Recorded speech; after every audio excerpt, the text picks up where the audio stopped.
Welcome to the Chew on This podcast. Join your host, Dr. Katie Chew, and her guests as they chew on what matters, one story at a time. Okay.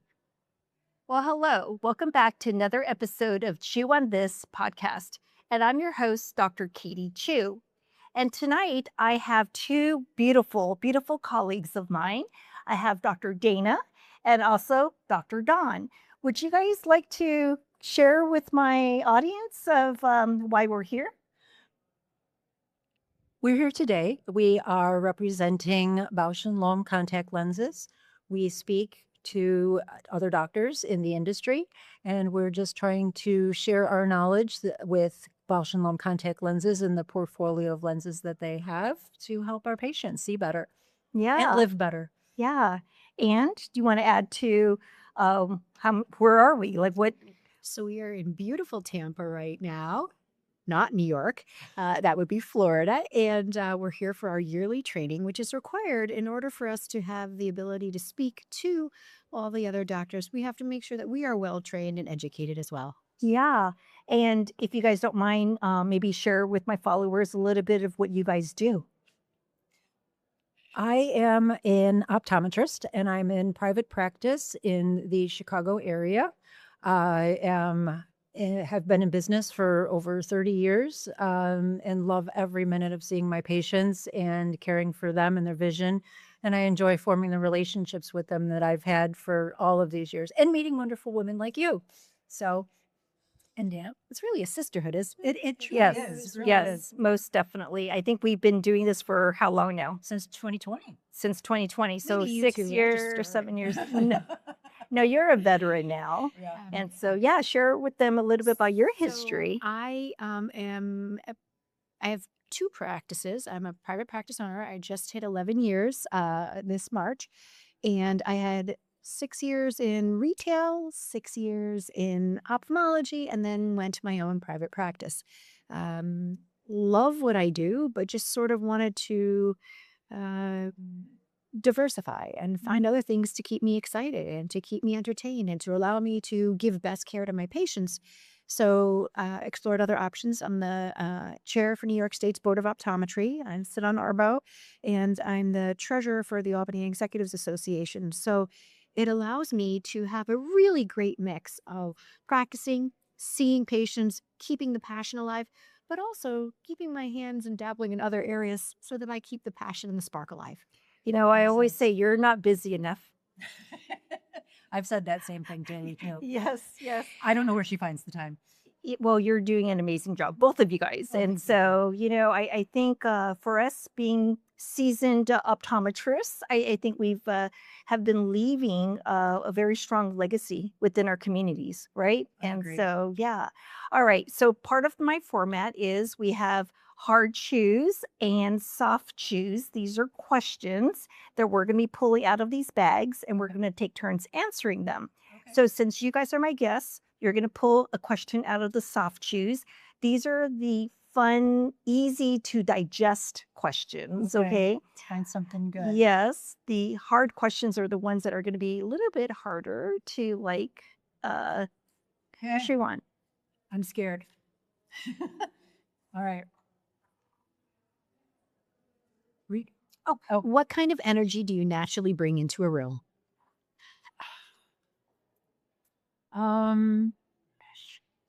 I like to, when I come into a room, I've been told that I bring this light, that this energy that, people want to, come around and talk about themselves and share their most intimate feelings about certain things, about people.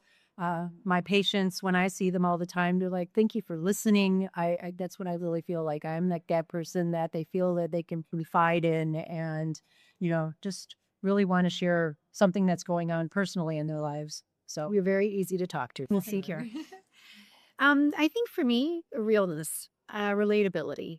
I've always tried to get to know the people I'm with, ask questions. And so trying to learn more about the people around me and learn about what their life has led them to experience to help me Yeah. That's helpful. So, because I am going to be mindful about the time that we have, normally, I only have one guest. Okay. So, we're going to go ahead and move on to a hard chew. Okay. Okay. Not that I'm trying to not answer But those are that. the ones we practiced. Just kidding. Okay. I should have said comedy was my skill. All right. You are the funny one. Funny looking. Okay. So what's a truth that you've learned that you wish you knew 10 years earlier? That's a tough one. I'm going to let you feel the hard chew. I got the soft chews down. Oh, wow. Honestly, I think it would be to not be so reactive, to really take more time to really plan out my thought process, how I will feel that something would affect me in the future, 5, 10 years from now, and kind of work with that a little bit more to help me develop myself. I think that there's a lot of things that had I really given them a little bit more thought and not reacted and made that decision so quickly, that it would have definitely helped me. And like you said, maybe talking to a few other people that have been in those situations and getting their feedback. So I think, talking to people about decisions, big decisions that you're going to make, really makes an impact. Yeah. Do you have one? I do. Go ahead. I think that it's okay to reinvent yourself, even at an older age. Hi, we're not spring chickens anymore. We are sisters who are entering a new stage of our lives. And I think for me, this growth and ability to find new passions, do new things, which I never thought were possible at an older age, not only are possible, but it's empowering. And I think it's a truth that I didn't allow myself to learn or understand. And I truly believe that that's something that as I got older, I can learn new stuff and I should be pushing myself to step outside the box. Yeah, I am going to wholeheartedly agree with everything that you've said. I just feel like for me, these last 10 years, um, or that I wish I knew 10 years earlier, I think I just wish that I was bolder. Like I am bolder now because I feel like I have nothing to lose, right? It's better confidence. It is confidence. It is Yes. confidence. Be confident in your decisions. But I wish, it would have been, and it's not, when I say I wish, it's not a regret in any way. No. But that is it's this newfound boldness of just saying, hey, bring it on, right? What do I have to lose? Because everything that I've always worried about in the past, I've always able to overcome it. Yes. And so, yeah, that's It's where I true am. empowerment. It is. It is. And we've talked about this privately too, Yes, right? agreed. It's just been amazing. Yeah. It's just been amazing. There was something So- that I've always said, when I'm going through something that's, really challenging at that moment, I'll ask myself, is this something that's going to bother me in a day, in a week, in a month, a year from now? And when I realize that it's something that's not so detrimental or so tragic, that I can move past that. And I have. And I've moved past things in the past. and Yeah. I've become a better person because of it. So, Yeah, yes, 100%. I agree. 100%. Okay. This came out of my bag. Yes. Let's go ahead and do a soft chew. Okay. We answered this pretty Ask me what quickly. my favorite flavor of ice cream is. You know what? Is that a question? It's I been hope I don't pulled. pull the same It's one. been pulled. Well, we don't use any of the same questions. I know. So How about my favorite sports team? I'm choosing my own questions next time. Ooh, this is a great one. What simple thing in your daily life brings you quiet happiness? I've got a couple of things. Yep. I love doing my audiobooks. I will just I'm the type of person that can do 19 different things at one time, and it drives my husband absolutely insane. But that's just how I operate. But a multitasker. I am a major multitasker. So I'll put my earbuds in and I will just go and listen to my book, and I can multitask and have my earbuds in, and I will garden and sew and create and craft. And Yeah. that's my happiness. That's Yeah. where I really get all of that. Aw, Yes. nice. Brings you joy. Tremendously. And when I do those things and I give them, I bring somebody else joy. Yeah, definitely. Yes. Definitely. It's hard to answer that question because I don't have quiet in my house or my life. But what brings me joy, obviously, I'm a huge hockey fan, and Yes.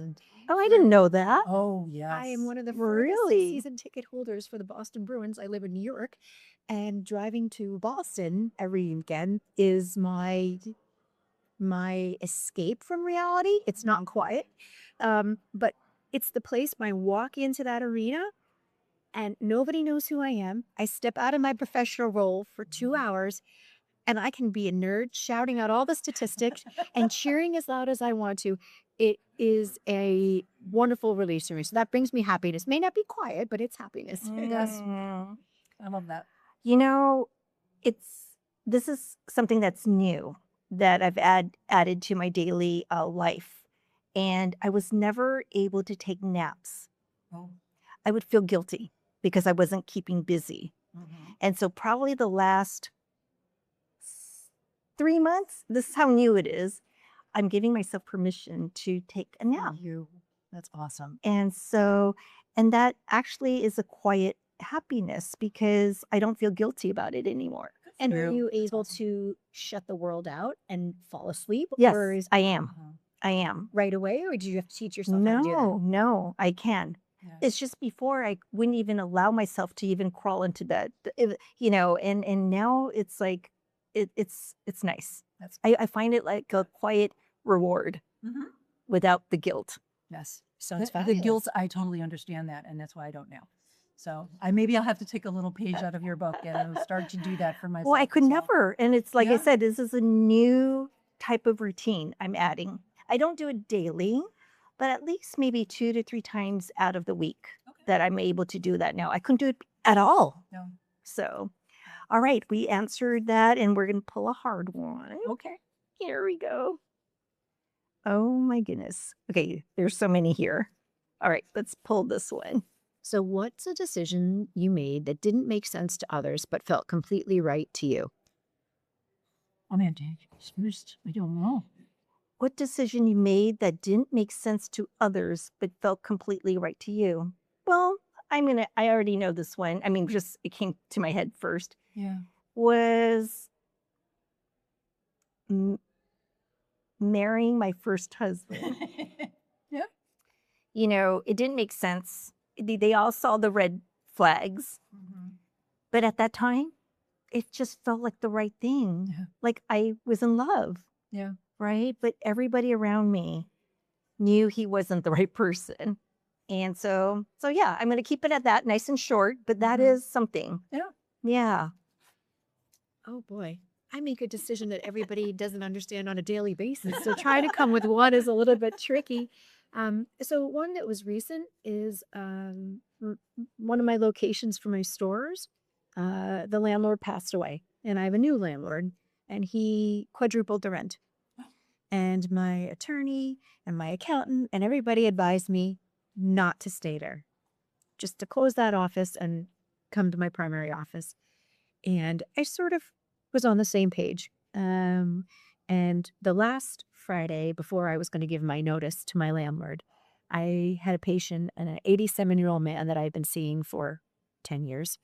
And he's a delightful man, a professor who's starting to feel the effects of aging. And when he left, his wife came back into the room, gave me a hug, and said, I don't know what we were doing if we weren't here. Oh. He's comfortable with you. I could never get him to see anybody else, and there's no way we could go anywhere. And if you weren't here, he wouldn't be able to have the care that he received today. So with tears in my eyes, I said, I'm angry with you because you just made a decision that is going to affect a lot of people. And from that moment on, I decided to stay regardless of the financial implication. Yeah. It felt right to me, despite that every situation said not to. I'm going to answer the question by pretty much making a statement, mostly about myself. To say that I make decisions that don't make sense to others, I really don't care what anybody thinks about the decisions that I make. And I've noticed that from day one of meeting you. Yeah. I love that. I mean, You it's- actually inspired me to. Oh, thank you. Yeah. Yeah. I don't. I've just always had my own path. I've made my own decisions. I've always been the one that is first out of the gate to do many things in life, in my family, and amongst my friends.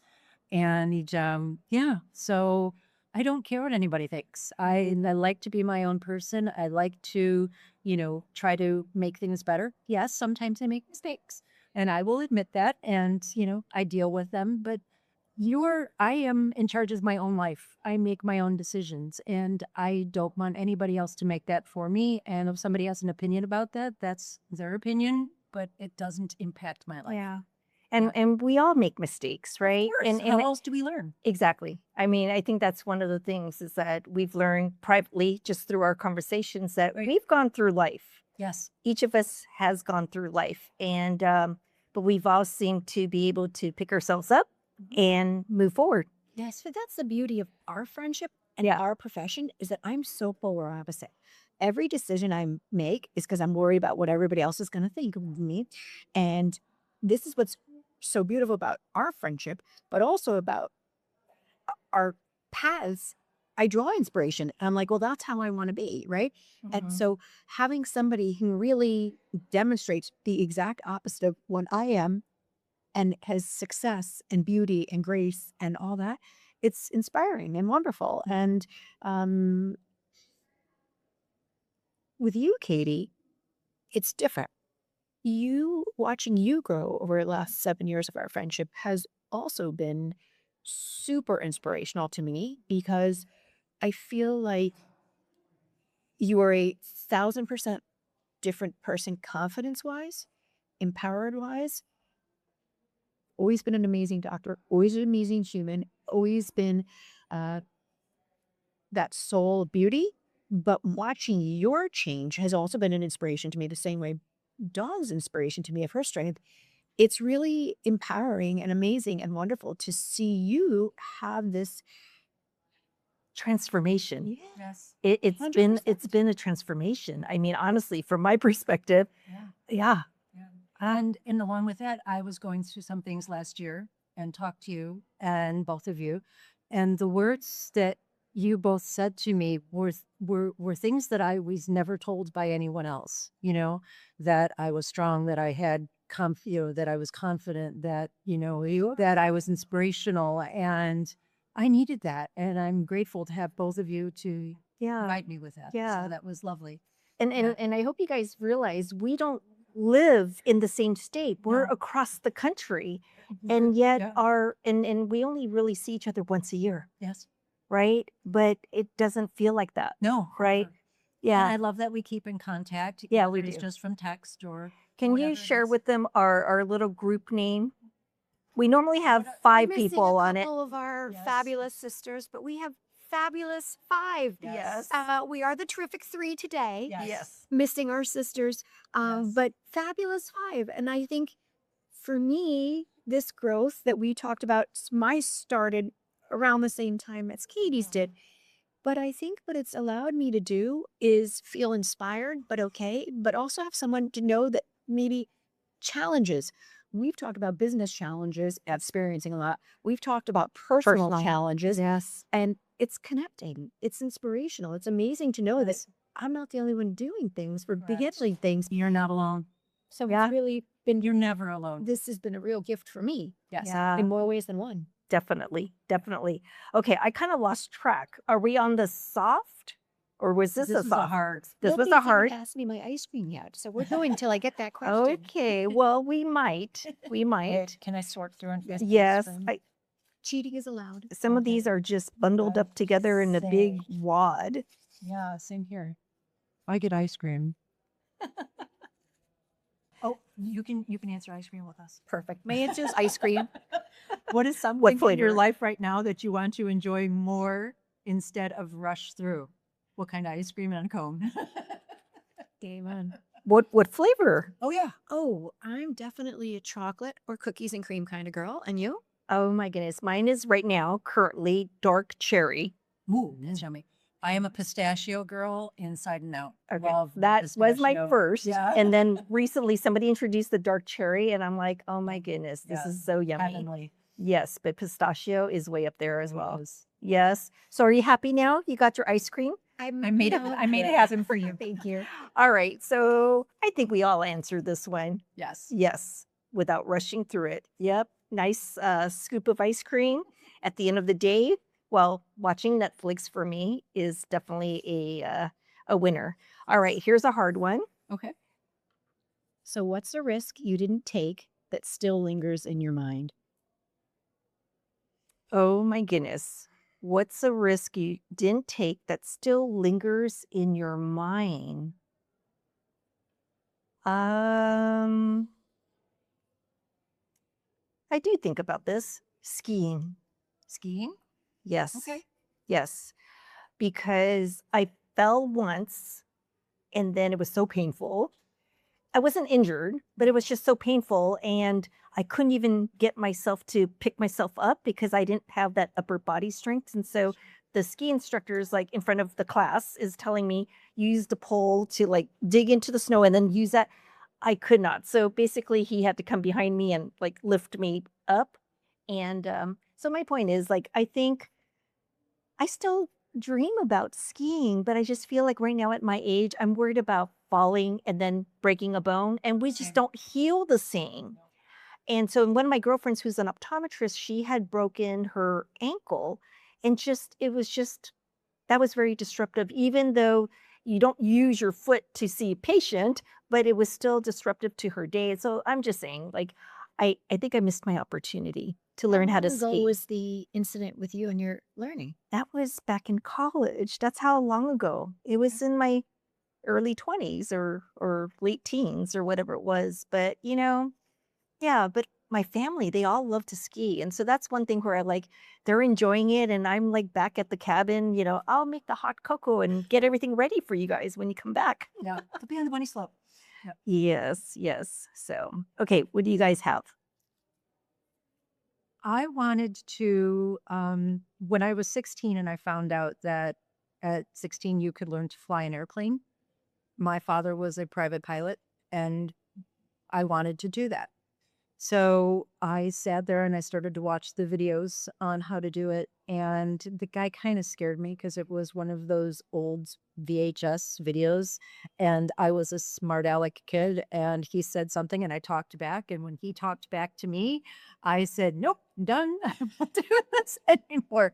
But I always wish that I learned how to fly an airplane. I had every opportunity to do that. Yeah. Just never did. Yeah. That was something I wish I learned. Yeah. And you? Too many? Yeah. I mean, I know you so well. yeah. I mean, for me, the hard part is I think believing in myself Mm. all leads to me not taking a lot of risks. I do think what we talked about before, transformation and growth helps, but too many to name. I so much of my life was through regret and being able to now make a decision that I feel confident and good in is good. But yeah, a lot of risks I didn't take, partially because of self-confidence, partially because I didn't believe in myself. See, and not to cut you off, but like, I think we each had that feeling, or at least I don't want to speak for you, but like I know for me and you, it's like that lack of confidence. But to everyone else, they can't tell. No. Gets me every Right? time. Right? That was Right? that was the one thing that a really good friend of mine said before I gave one of my first lectures. Yeah. You, at that point, are the expert in the room. Yeah. And it's the same thing. Nobody knows what you're going to speak on. Nobody knows the subject matter. So at that point, nobody knows if you make a mistake. Yeah. You are the only one that knows in life, in lectures, in everything, if you made the mistake. So how people perceive you, they think that you intended to do all of that all along. Yeah. So yeah, there's really no reason to not have that confidence. But your brain is built differently. It's an incredible brain. You are fearless. And there is something incredible about that nature, about stepping and not thinking. When I step, and I know years ago went this way, I can't take the step without my brain Spinning like a different story, right? Because we keep thinking that we're going to fail, but somehow we get ourselves to do it, but inside we feel like we're pretending. Like we don't feel comfortable in our 100%. yeah, right? 100%. Yeah. What is it, the imposter syndrome? It is. Something And like that. in some ways I always like wondered like what if they found out that I'm not as strong as they think? And that's another internal story. Then I feel 100%. like I'm like a, you know, like I'm wearing a facade. Right. And Oh, so always. and so now I feel like I'm okay to expose my vulnerabilities because I've said this on another podcast. I feel like now when I share my vulnerabilities, it's a it's a sign of strength. Of course it To, is. yeah, to be able to share it. And so now that the more I share my vulnerabilities, it's giving me back confidence. It's so weird. Mhm.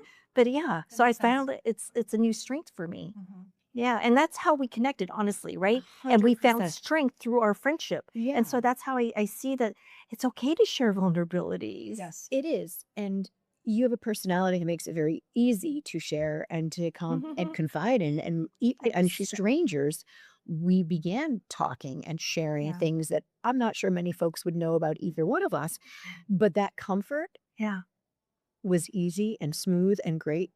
And you've been able to sort of grow and change and empower.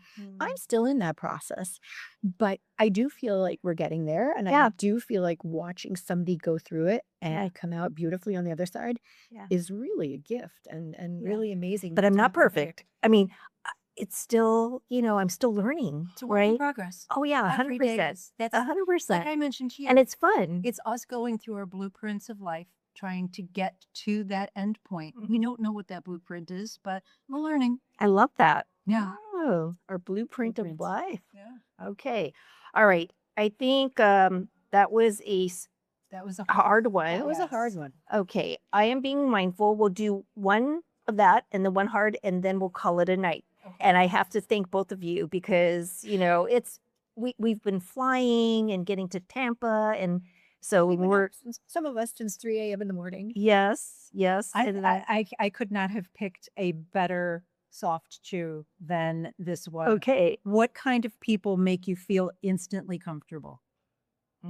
It's right here. It is right here. It is right here. truly is. I mean, people that are open and honest and compassionate and caring and Yeah. non-judgmental and just giving and loving and just And- pure souls. and being good listeners. Yes. Being good listeners. Like I Absolutely. feel like when I see you guys hear me, Mm-hmm. right? Not it doesn't have to be too many words, but for some reason I feel like whatever I say, you can hear me, you can feel me, and you I can was just gonna see say, me. I hear and you you can and I feel you. Yeah. Yes, right? Yeah, absolutely. And it's I can been great. remember the day that we met. I you know. and I still do. Yesterday. Yesterday. Yes. Yeah. One week ago. No, I'm just kidding. All But yes, right. yeah, it Well, was wonderful. that was a community answer. It was a that was great perfect. community. That was night. Yeah. Yes. Okay, last one. What's something people misunderstand about you that you've stopped trying to correct? It's a good one. Oh, this is hard. This is hard. People think that I'm not friendly. People think I'm not sociable because sometimes when I walk into a place or something new, I'm just trying to get a feel for the environment. And so I feel like I'm not approachable at that point until then I open up. But at this point, I just let it naturally happen. You know, there's no point for me to fight for that attention anymore. You know, I figured if it's due, then it's for me. I have one. Do you need time or do you have one? I think I do. Okay. You know, what's something that people misunderstand about me? I am shy. I am quiet. I am fearful. But when I step into my roles, that facade we talked about is there. Mhm. So that is a huge misunderstanding that I am not strong as I appear, always on the outside. I'm not as confident as I appear, but I do try in my professional roles to Portray. portray Yeah. exactly.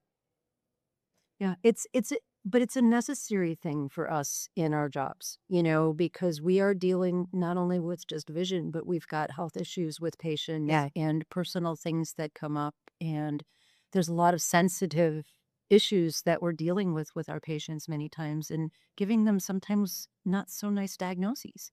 And so you need to have that confidence and understanding and compassion and everything to do what we do. And yes, many times, inside our heads, we're screaming, going, "Oh my gosh, what do I do about this?" Yeah, But should I be calling a friend to get second opinion on the phone while the patient is still in the exam room? Like, I got to come back in and feel confident with my diagnosis, right? And you're like, "Oh." yeah. So for me, what's something people misunderstand about me that I've stopped trying to correct? So I think for the longest time, people would assume that I can read. I have a difficult time reading. Okay. Things that are on a page, they swim. And I think I needed probably VT when I was younger, but I was never diagnosed. So do you realize why I have questions on just one line and it's cut in this format? Because I can read this. Understood. If this was on a paper, a sheet, I can't. Wow. I can't. It's very difficult. I have to read it probably 3 or 4 times and then say it out loud if it's on a sheet. But I always feel embarrassed. I can't do that in front of a group of people. Like, like today in class, right? With the sheet there, with the itinerary, it just looked like a whole bunch of words. Wow. And it's probably why I also said, "Oh yeah, we're meeting at 2." Oh, 2 and 2:30, right. Yes, because it just looked like they were all swimming. And at what age did you realize that? I've been like this all my life. And so how I was able to overcome it was I learned how to compensate for my, inability or insufficiency in terms of processing things, is that if I had a textbook, we all had to study, right, when we were young. I would take like these jumbo index cards and cover the entire page and just have that one sentence. So it's just like this. Okay. And that's all I would see. I would look at it and then I would say it out loud, and I would have to do it twice before I can go to the next sentence. Incidentally, when I used to do low vision, is exactly what I would tell my low vision patients. So isn't it amazing that something that you learned on your own is something that we can guide patients to now as a trick to get through? Yeah. Well, so basically I was always kind of embarrassed of that. I'm just letting you know. And so these last couple of years, I'm openly telling people, like, if something is, I'm like, "I'm so sorry. I can't comprehend what's on that page right now. I need more time." You know what I mean? But I wouldn't say that before. No. And so now I'm just openly telling people, like, yeah, I it's hard for me to understand what's on that page. It's a great world that we live in now, that things Yeah. can be expressed and people are more understanding Yeah. and willing to help. Yeah. If that's the case. Yeah. So, all right. Is this a wrap? Are we done with all the questions? I think so. Okay. All right. And I know tomorrow morning we're going to be up at 7 a.m. for breakfast. 7 And for then I breakfast. think class starts at 8 Yes. for speaker training. And again, that's why we're here, because we do this once a year to get us prepped up to do new slide decks on different products and new innovations and all that. So, all right. So thank you again for joining me and my guests on another episode of Chew on This. Always remember to lead your life boldly, see things clearly, and live your life purposefully. So until next time, bye. And don't forget the ice cream. Oh, yeah.